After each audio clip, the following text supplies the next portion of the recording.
तब तक क्या तुम ये नाटक करोगी कि तुम उसे प्यार करती हो बेटा? लेकिन आंटी वो विराट।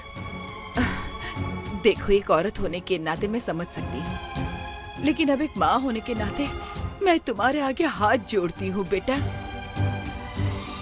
आंटी विराट को तुम शायद 2 साल से प्यार करती होगी, लेकिन मैं अपने बेटे को पिछले 26 सालों से प्यार करती हूँ बेटी।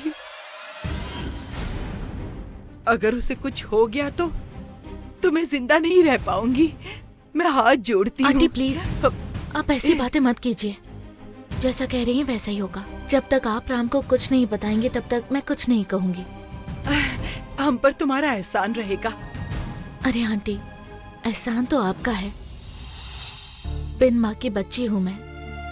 कभी किसी ने मुझे नहीं समझा है, पर आपका दिल बहुत बड़ा है। आपने मेरे दुख को समझ लिया। कोई बात नहीं बेटी, मेरे बेटे के जैसा तुम्हारा भी एक दिल है। तुम्हारे कहने के मुताबिक अगर ये शादी हो जाती तो 2 जिंदगियां बर्बाद हो जाती। अब मुझे सोचना पड़ेगा कि इसे हम किस तरह से ठीक करें। ठीक है बेटी, अब मैं चलती हूँ। ठीक है आंटी।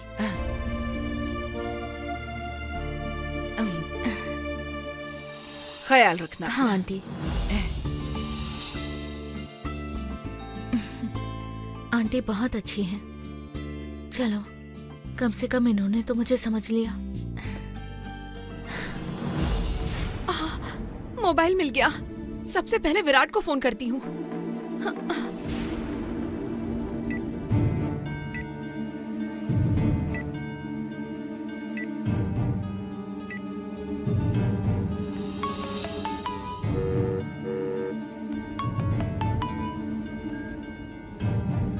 हेलो। बाप रे, विराट, इतनी जोर से हेलो बोलकर क्यों चिल्ला रहे हो? हेलो। हेलो आंटी, बोलिए आंटी। हेलो, क्या सुनाई नहीं दे रहा है क्या? सुनाई नहीं दे रहा है। मैं विलासिनी बोल रही हूँ। मुझे तुमसे बात करनी है, जल्दी घर आ जाओ। आंटी, लगता है आप बहुत दूर से बात कर रही हैं। फोन के पास आकर के बात करिए ना। अरे, मैंने लाउड स्पीकर ऑन किया है। मेरा ही स्पीकर खराब हो गया है। मैं पास से और बहुत जोर से बात कर रही हूँ। तुम्हें सुनाई नहीं दे रहा क्या? Hello, hello Virat. Hello. Hello Virat, Virat सुनाई नहीं दे रहा क्या? हेलो।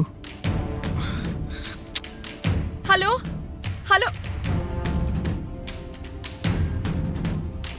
छे, आंटी ने फोन क्यों किया था? हे भगवान, अब मैं क्या करूं? छे।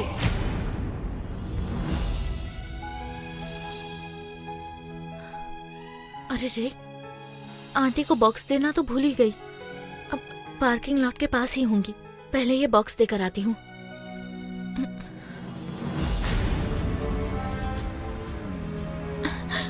आंटी, आंटी, आंटी को ये बॉक्स वापस ही नहीं दे पाई। अब मैं क्या करूं?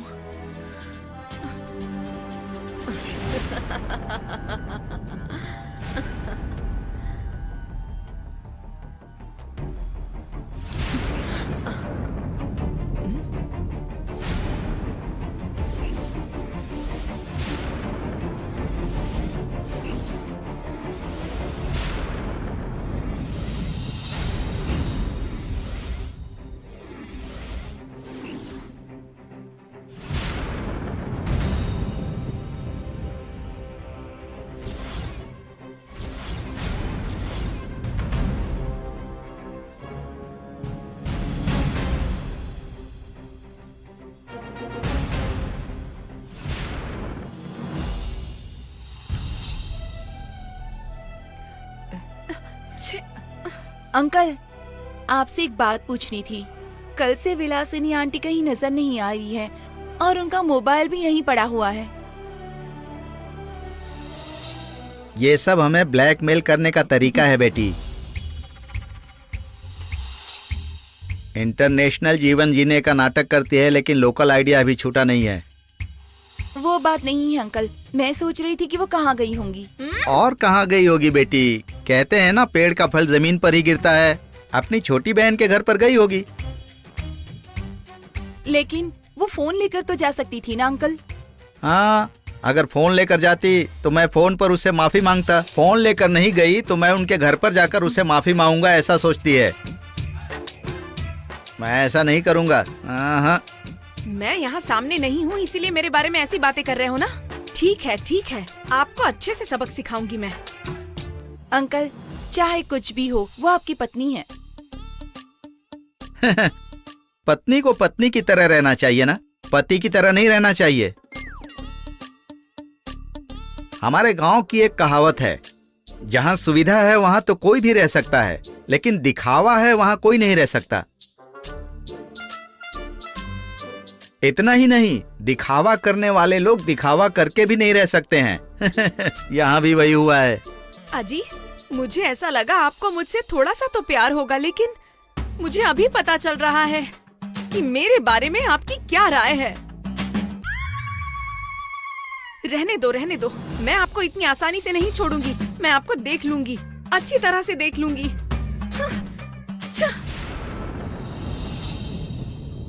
शादी का मतलब मन का मिलना होता है, सिर्फ बातें करना नहीं होता है। वो समझ नहीं पा रही है। वो आ जाएगी। अंकल, लेकिन हम भी एक बार बाहर जाकर आंटी को देख सकते हैं ना? अरे, तुम इतनी चिंता क्यों कर रही हो? वो आ जाएगी ना। कहीं इसके पीछे उस शर्बा का हाथ तो नहीं है?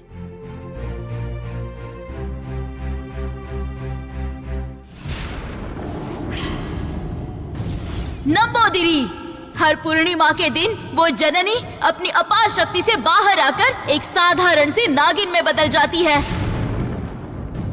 तुम्हें पूजा करके उसे रोकना होगा। सबको तुम्हें यह विश्वास दिलाना होगा कि वो पूजा तुम कर सकते हो, और तुम्हारी की उस पूजा के बाद वो दोबारा अपनी शक्ति हासिल नहीं कर पाएगी।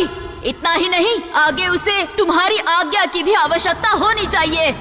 इस तरह की पूजा करने से जननी अपनी शक्ति को खोकर मामूली नागिन बनकर रह जाएगी। तब तुम्हारी सारी इच्छाएं पूरी हो सकती है। नागमणि तुम्हारी हो सकती है।